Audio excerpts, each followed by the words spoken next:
Em março eu li 12 livros e foi o mês que eu mais li livros esse ano, mas tá tudo certo, tô indo, sobrevivi. E esses vídeos onde eu falo das leituras especificamente duram um pouco mais de tempo porque eu quero falar bastante sobre cada uma delas. Então eu já vou começar aqui pela primeira leitura que eu fiz no mês de março, que foi um conto nacional que é uma delícia e se chama 208 Caracteres. A gente vai acompanhar nessa história o Bernardo, que ele trabalha na área de marketing de uma editora e ele tá lá na Bienal do Livro distribuindo ali bottoms e fazendo o trabalho dele. Só que chega ali um cara que desperta um sentimento diferente no Bernardo e ele entrega um dos bottoms de brinde pra esse menino, só que ele não pode fazer nada porque ele é profissional e ele tá ali trabalhando. Então ele faz o quê? Ele vai pro Twitter e gera uma comoção enorme, faz um tweet que viraliza, mobilizando todo o Twitter, com a ajuda dos amigos dele, é claro, e indo atrás para descobrir o nome daquele garoto. O livro é super rapidinho de ler e ele tem diversas referências à cultura pop, como a Bienal, por exemplo,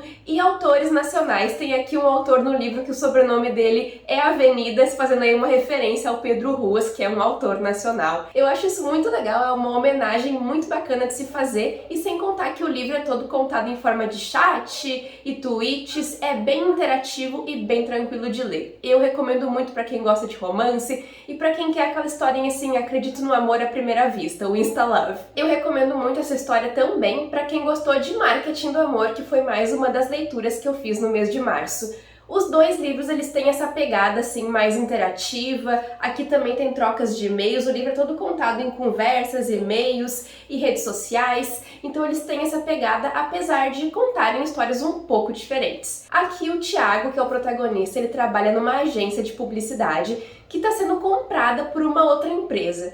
Só que tem todo um pano de fundo e esse livro aqui ele é cheio de detalhes incríveis. Ele é um livro nacional também, então a gente consegue se identificar bastante aí com os perrengues que o Thiago passa. A gente acompanha aqui o Thiago lidando com alguns problemas no trabalho e também na família dele, que é uma família bastante intrometida na vida dele.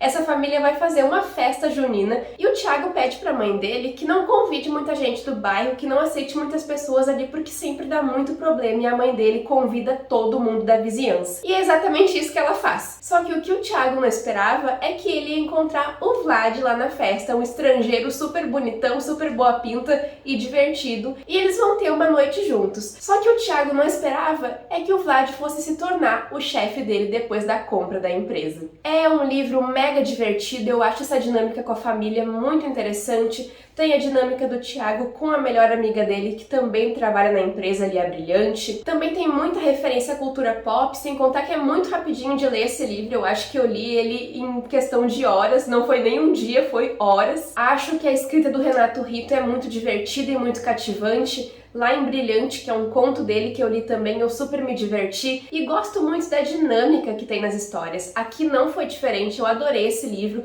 eu gostei inclusive muito mais do que eu achei que eu ia gostar. E essas duas histórias que eu comentei aqui são muito gostosinhas de ler para quem gosta de amor, para quem gosta de perrengues, para quem gosta de redes sociais. Não percam a oportunidade de ler esses livros porque eu fiquei encantada pelas duas histórias. Aproveitando que a gente tá falando aqui de marketing, publicidade, já te inscreve aqui no canal, né? Já vou fazer o meu jabá aqui. Curte esse vídeo, não te esquece de deixar um comentário me contando o que tu leu em março, se tu gostou das leituras que eu fiz aqui em março, que vocês puderam votar em várias delas e escolher aí as que vocês queriam que eu lesse. E eu li os livros que vocês queriam, então já vou falar sobre eles. Me acompanhem também nas demais redes sociais do Crialité, que os arrobas estão na tela, os links na descrição do vídeo. E agora vamos falar de Sal e Açúcar, que foi a leitura mais votada por vocês para eu ler no mês de março. Bom, né, eu recebi esse livro aqui da Galera Record, a cópia antecipada, né, Very Important Book, que é uma cópia não revisada, e eu acho que eu li esse livro com muitas expectativas, eu acho que eu fui pegar ele com muita expectativa. E eu acho que eu acabei levando um certo tombinho nesse ponto, mas não que eu não tenha gostado do livro. Aqui a gente tem a história de duas padarias rivais. Uma delas é a Sal e a outra é a Açúcar, e como elas são rivais desde muitos anos atrás, de gerações para trás, elas têm um combinado, que uma vai fazer doces e e outra vai fazer salgados. Só que tudo isso é ameaçado por conta de um mercado que tá chegando ali na cidade de Olinda, naquele bairro, que é onde se passa a história, e fica nas mãos da Lari, que é a herdeira da padaria Sal e não tem talento nenhum pra cozinha, e ao Pedro Molina, que é o herdeiro da padaria Açúcar. Já ele tem muito talento pra isso. Esperem desse livro aqui um romance mega gostosinho, com muita comida, vai te dar muita fome ler esse livro, porque eu fiquei com muita fome lendo. Vai trazer um romance enemies to lovers, né, que seria inimigos pra amantes, entre a Lari e o Pedro, o que já é de se esperar. Eu acho, pra falar a verdade, que o que me espantou um pouco aqui foi a idade dos personagens, porque eles estão na escola ainda, e pela capa eu não achei que eles tivessem, eu achei que eles fossem mais velhos, um pouco, sei lá, com 19 anos. Não sei, eu pensei isso sozinha, não foi ninguém que me disse e eu imaginei que fosse. Eu pensei que eles fossem um pouco mais velhos do que eles eram e isso mudou bastante a minha experiência quando eu peguei o livro pra ler. Eu gostei muito das dinâmicas que foram colocadas aqui pra o livro acontecer e pra história se desenvolver. Aqui, logo no começo do livro, a gente já descobre que a avó da Lari infelizmente faleceu e isso tem um impacto direto ali na Sal, porque era ela que comandava os negócios junto com a mãe da Lari, que tá muito abalada, assim como a Lari também. É um livro super bonito, sobre família, sobre rivalidade, sobre gerações e outras coisas muito legais, como, por exemplo, deixar o passado no passado e seguir em frente, porque juntos as pessoas são mais fortes que separadas. Tem uma mensagem muito linda esse livro e ele é muito fofinho de ler. Esse aqui é um livro perfeito também para quem curte um romancezinho. Em março eu quis pegar um livro que eu tava há muito tempo pra ler e só enrolava, que é Fantasma. Eu já vi muito a Su falando sobre esse livro no canal dela e isso sempre me deixou com bastante vontade de ler. Até que eu finalmente peguei pra ler a história do fantasma, que é o nosso protagonista. Ele se autonomeou fantasma porque um dia da sua infância o pai dele simplesmente perseguiu ele e a mãe com uma arma e eles tiveram que se abrigar ali numa mercearia da vizinhança. A partir de então, correr virou parte da vida do fantasma. Ele se entende e se interpreta não como uma pessoa que sabe correr, mas isso está tão intrínseco dentro dele, é algo que ele precisou com tanta força fazer para sobreviver, que é quem ele é. Então, a partir dessa premissa e diversas questões e pautas sociais aqui que o Jason Reynolds traz para nós, a gente vai ver o fantasma se desenvolvendo na história dele e entendendo o lugar dele no mundo quando ele vai ali numa pista de atletismo em uma das aulas que está acontecendo ali e ele consegue uma chance com um treinador que é uma pessoa que abraça ele completamente na história, porque o fantasma ele tem muitas questões na escola e a mãe dele tem muito medo que ele se perca nisso também. Então o treinador é uma pessoa que abraça ele e o fantasma acaba encontrando naquela equipe outras pessoas que acolhem ele e ele começa a se sentir pertencendo à corrida também e não o contrário. É um livro muito lindo, cheio de ensinamentos, cheio de frases bonitas, frases reflexivas que eu fiquei arrepiada enquanto eu lia. Eu gostei muito desse livro, muito mais do que eu achei que eu ia gostar. Esse aqui é um livro super curtinho, em um dia também é bem tranquilo de ler essa história e pra mim foi uma experiência maravilhosa. Eu me arrependo de não ter dado uma chance pra esse livro antes, mas eu acho que eu li no momento certo porque foi uma história incrível de ler.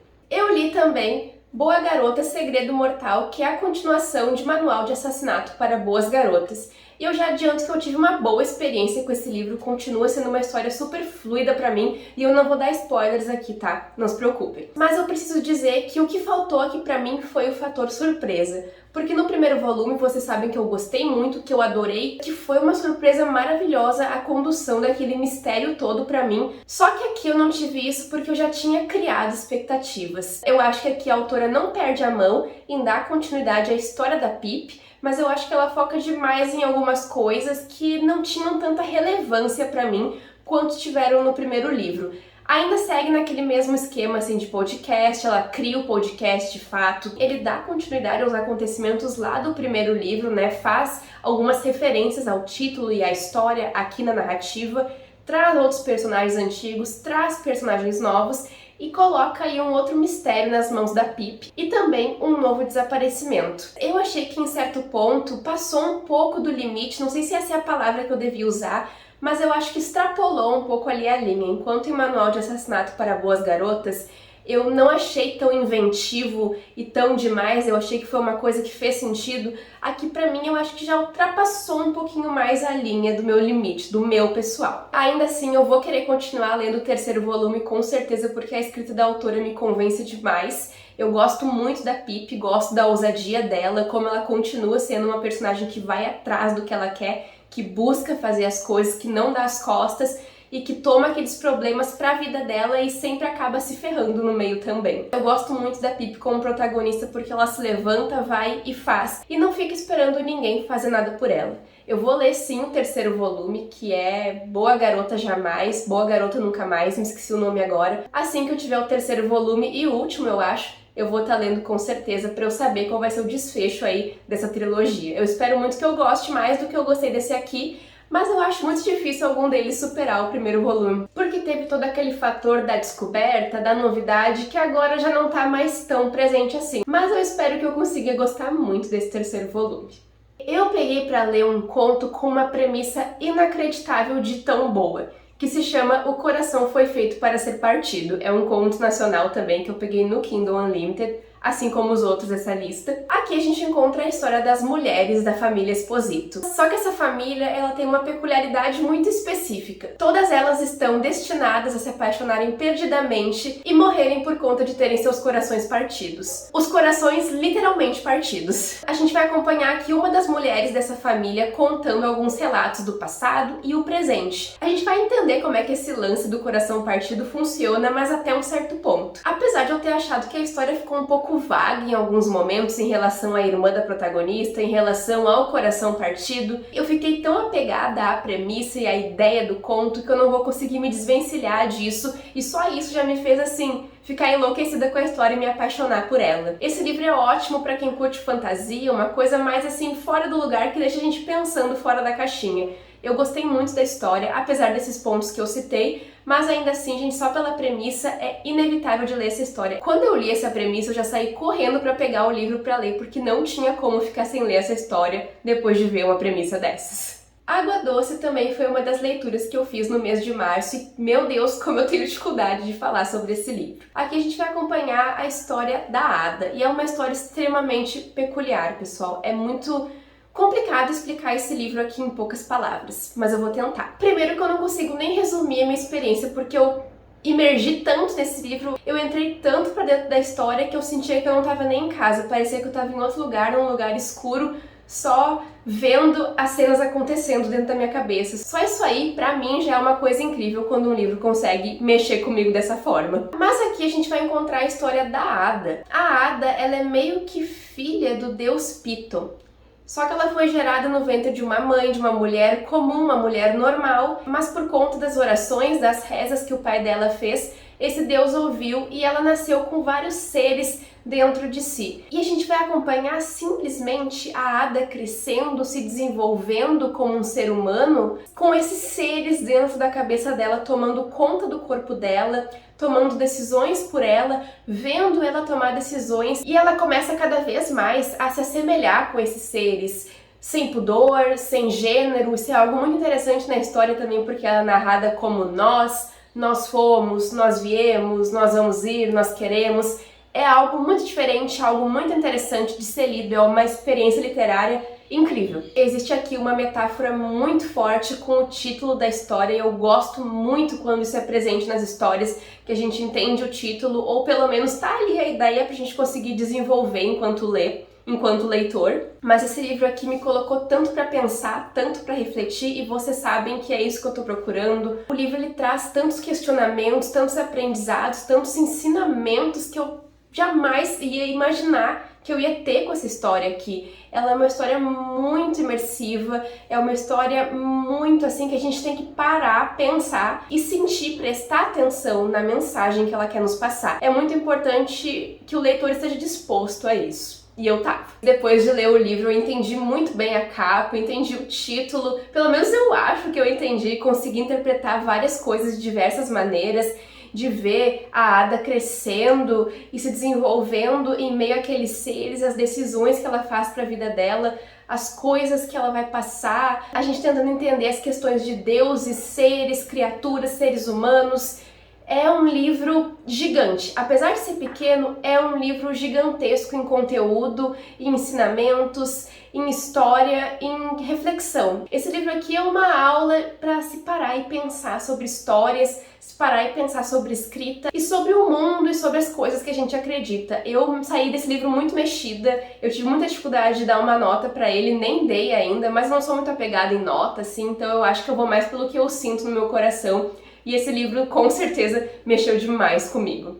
Agora a gente vai falar de um livro que, infelizmente, dividiu minha opinião e eu não sei qual é o sentimento que eu tenho sobre ele, se eu gostei, se eu fiquei meio termo, mas eu tô muito triste que aconteceu isso com esse livro, porque eu queria muito amar essa história, que é Salmo para um Robô Peregrino, volume 1 de Monge e o Robô, de Beck Chambers. Ai, como eu tava com muita vontade de gostar desse livro, mas o começo pra mim foi muito fraco. Eu não tava conseguindo sentir a vibe da história e tudo só melhorou pra mim, ficou realmente muito interessante quando finalmente o robô chega.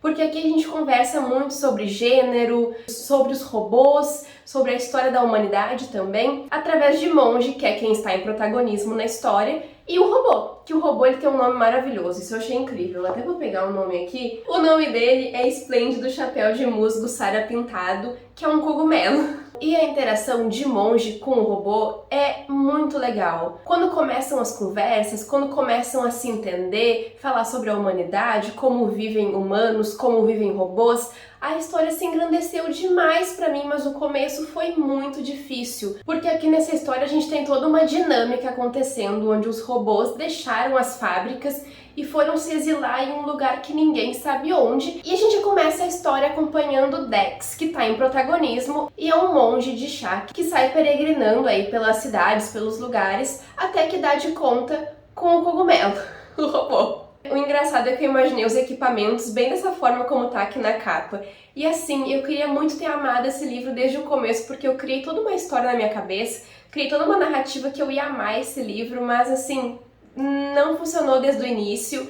Eu acho que talvez em um próximo volume eu consiga me apegar ainda mais na história. Já me apeguei muito no robô, mas eu queria me apegar no universo, porque eu amo Beck Chambers. Eu quero muito gostar dessa série, eu não quero me desapontar com isso. É um livro super curtinho, capa dura, que eu nem sabia que era capa dura. É uma edição linda, gente. É uma história super comovente. É uma história cheia de melancolia, cheia de personagens com conhecimentos para passar, com sentimentos conflituosos de insatisfação, de infelicidade, de não entender o que significa a vida. É bem isso, esse clima existencial na história, tanto para humanos quanto para robôs. Muito interessante esse ponto, eu quero ver mais disso e eu quero muito conseguir seguir em frente e me encantar com esse livro, porque Beck Chambers eu amo, eu não quero me decepcionar. Putz, agora a gente vai falar dele, que é o meu 5 estrelas. Eu nem tinha dado 5 estrelas, mas eu mudei de ideia, resolvi dar 5 estrelas porque eu me encantei por esse livro. Eu estou apaixonada, eu só falo dele, não sei falar em outra coisa.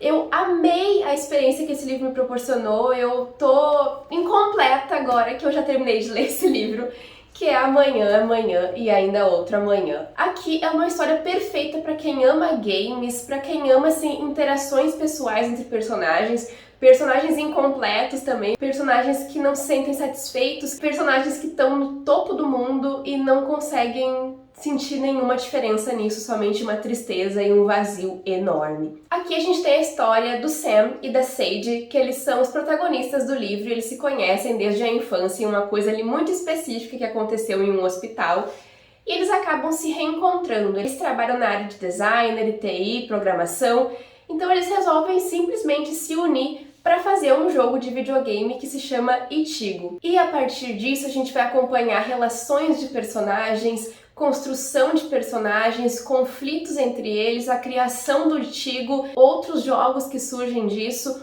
outros conflitos. É um livro bem grandinho, consideravelmente grande, com vários acontecimentos. É um livro em que o título explica tudo, sabe? Amanhã, amanhã e ainda outro amanhã. A continuação do jogo, a vida não termina, a vida não para, as coisas seguem em frente, tu morre no jogo, começa de novo, tu dorme na vida, amanhã vai existir vida de novo, vai acontecer, as coisas vão fluir. É bem isso que eu sinto aqui com o título da história. Mas o que me pega aqui na história realmente, assim, são os detalhes do jogo que mostram muito isso, mostra esse brainstorming que eles fazem ali para a criação do jogo. Existem outros personagens presentes aqui também, um professor da Sadie e um amigo ali, o Max, que é o amigo do Sam. Eles são muito importantes também, todos eles estão na área de programação, de TI, de designer ali, e eles todos contribuem para esse jogo acontecer, até que eles chegam no ápice da vida deles. A gente vê cada um dos personagens lidando com os seus conflitos, a Sadie meio ofuscada, e até certo ponto ela não se incomoda com isso, até que ela se incomoda,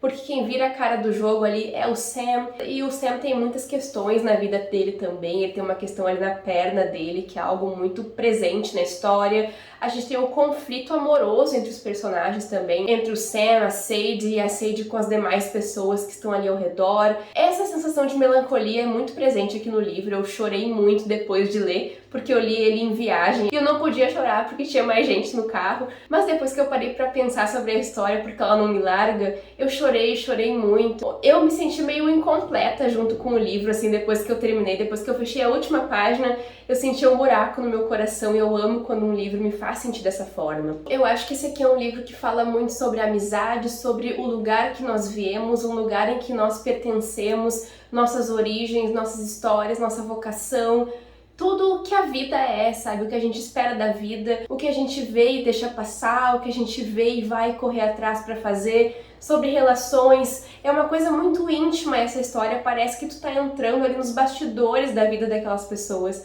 Parece que não era nem pra gente estar ali, parece que a gente tá bisbilhotando aquelas vidas. E é um livro maravilhoso, é um livro incrível, se passa ali por volta dos anos 90, anos 2000. E eu fui levada completamente pra essa época, eu consegui imaginar os jogos e os cenários dos jogos ali de Ichigo exatamente como foram descritos. Eu consegui visualizar completamente naquela estética que tinham os videogames. Foi um livro que me sugou também, foi um livro que me trouxe pra dentro da narrativa, eu não conseguia mais sair de dentro dele. Eu saí desse livro assim, devastada, e foi maravilhoso, me destruiu 5 estrelas. Enquanto eu tava voltando dessa mesma viagem que eu terminei de ler amanhã, amanhã e ainda outra amanhã, eu decidi ler um livro ali bem rapidinho que tinha, que é Um Verão Italiano. Eu olhei pra esse livro e fiquei com vontade de ler. Tem uma dinâmica aqui de mãe e filha, como eu sou muito próxima da minha mãe, eu gosto muito disso, mas aqui é completamente triste a história, tá? Aqui a protagonista, que é a Cat, ela perde a mãe, só que a mãe dela era o norte dela, era uma referência, melhor amiga, e elas tinham sonhos juntas, tinham objetivos, como por exemplo ir para uma viagem na Itália, onde a mãe dela tinha preparado todo um percurso, toda uma rotina para elas fazerem, lugares para elas irem juntas, só que infelizmente ela falece por conta do câncer antes dessa viagem acontecer. Então a Cat, ela começa a se desvencilhar da vida dela, ela fica longe do marido, ela não consegue se comunicar com ele e ele tenta, de certa forma, falar com ela, mas ela não dá abertura e decide fazer essa viagem sozinha. Só que o que a Cat não esperava é que a mãe dela estaria lá passando um verão na Itália também no auge dos seus 30 e poucos anos, dos seus 20 anos, e as duas vão acabar conversando e vão construir um outro tipo de relação ali enquanto elas estão com a mesma idade. Esse livro aqui, ele é um livro super cheio de reflexões, é um livro muito melancólico também, aí eu fiquei numa vibe bem melancólica nos últimos livros que eu li, mas eu me senti também bem abraçada por essa história, achei que tinha muito a ver com o verão, e eu queria ler naquela época de sol, de praia, que é onde eu tava na viagem, então eu acho que combinou muito com a estação. Eu gostei bastante do livro, pra falar a verdade. Algumas coisas eu acho que deixaram um pouco a desejar, como por exemplo um romance que tem aqui, que eu acho que não veio muito bem a calhar, e eu tava mais interessada em saber outras coisas do que esse romance, pra falar a verdade. Eu queria que outras coisas se resolvessem do que o romance, mas tudo bem, eu já imaginei que teria isso quando eu comecei a ler a história. Eu gosto muito de livros que tenham relação de mãe e filha, neto e avó, eu acho isso muito lindo e gosto muito disso, e aqui tem uma pegada bem legal, uma proposta bem diferente do que eu achei que ia ser, na verdade. porque eu fiquei pensando como é que ia ser desenvolvida essa história pra chegar no final. Não sei se me agrada completamente o final, não sei se eu entendi completamente também o final, se vocês já leram me contem nos comentários. Eu me senti um pouco perdida no final da história, mas ainda assim eu gostei bastante de ter lido esse livro e gostei também da forma como ela termina. Eu acho que não tinha um outro jeito de terminar essa história, a personagem merecia um final como aquele ali, ela tinha que ter um final como aquele.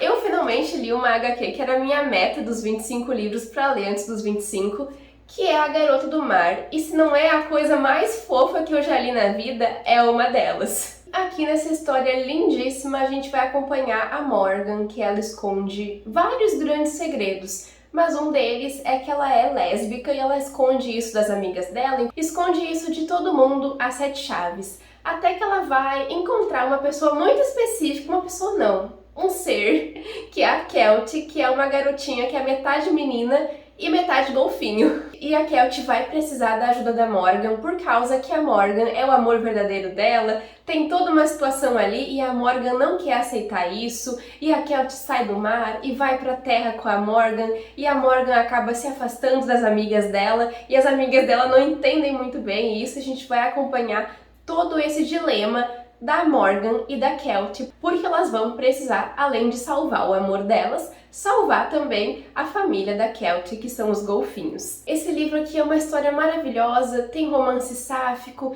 tem verão, tem praia, tem amizade, tem festa, tem família. E a família, ai, é uma delícia, o final desse livro é uma coisa maravilhosa de se ler. Eu fiquei de coração tão preenchido quando eu terminei esse livro que me deu vontade de chorar quando eu terminei de ler, porque esse livro aqui é aquele livro que aquece o coração da gente, que preenche aquela parte assim nebulosa e ruim do nosso coração. Ele preenche e fala, calma, tá tudo bem, tá tudo tranquilo, a vida é linda. E esse livro aqui, gente, é maravilhoso. Quem puder ler essa HQ não vai se arrepender, porque é um livro extremamente fofíssimo, maravilhoso de ler. E ele tem um traço muito lindo também. A história é super verão, super calor, super amizade, super amor. E tem essas questões aí da sexualidade da Morgan também em jogo, que é algo muito importante para a narrativa também. Recomendo muito essa história, fiquei encantada por esse livro.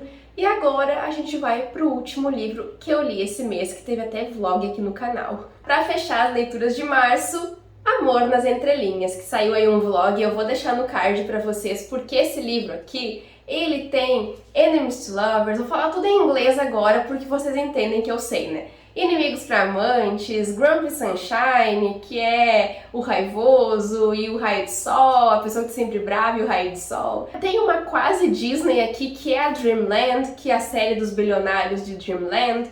E aqui a gente acompanha o Rowan, que é um desses bilionários, um dos herdeiros. Ele recebe ali uma missão do avô dele que faleceu para ele tomar conta do parque, criar novas coisas para aquele parque e inovar para poder receber ali a parte da herança dele, das ações da empresa. E para isso ele vai lá e contrata uma funcionária que já trabalha ali na Dreamland, só que em outro setor, para participar da parte criativa, que é a Zara. A Zara é aquela pessoa super animada, super alta astral, ela ama o parque, ela realmente se importa com aquilo ali, e é por isso que ela acaba mandando um e-mail aí um tanto quanto duvidoso, e esse e-mail chega até o Rowan e acaba sendo por isso que ele contrata ela. Só que os dois eles têm uma relação de gato e rato. Esse aqui é um livro mais 18, tá? Então ao mesmo tempo que existe aquela tensão sexual entre os dois, eles se odeiam, é um enemies to lovers realmente, eles têm umas cenas bem picantes, tem cenas hot aqui no livro, e o que eu mais achei inovador no livro, que eu gostei de ler, foi a parte do parque. Eu inclusive gostei muito de ver a evolução do Rowan como personagem em relação a Zara, como ele trata ela, como ele faz de tudo por ela e gosta muito dela realmente, e ambos estão dispostos a estarem juntos. É muito legal essa história, a evolução do casal. Eu tive bastante ressalvas aqui com esse livro, algumas coisas eu não gostei tanto, eu acho que em uma certa parte do livro acabou enrolando demais, o livro poderia ser um pouco menor, tirar algumas coisas, algumas subtramas ali que não eram tão relevantes assim para a história, mas ainda assim eu me diverti muito e achei bem inovadora a questão do parque. Foi uma coisa que eu adorei, eu amo a Disney, fui na Disney, sinto muita saudade, tinha vontade de voltar. E aqui tem muito disso, os parques, eles criando alegorias, criando caos alegóricos. É muito legal essa parte criativa também, que é muito presente e muito relevante aqui na história. No fim das contas, eu gostei bastante desse livro aqui e acabei gostando bastante dos hots também que tem aqui, achei bem escritos. E como eu falei lá no vlog, eu achei algumas coisas bem reais, assim, que foram descritas. Bem reais, tirando a parte de bilionário. Essas aí são as 12 leituras que eu fiz no mês de março, então, pessoal. Espero que tenham gostado do vídeo, se inscrevam no canal, deixem o like de vocês e a gente se vê no próximo vídeo do CriaLT. Tchau, tchau!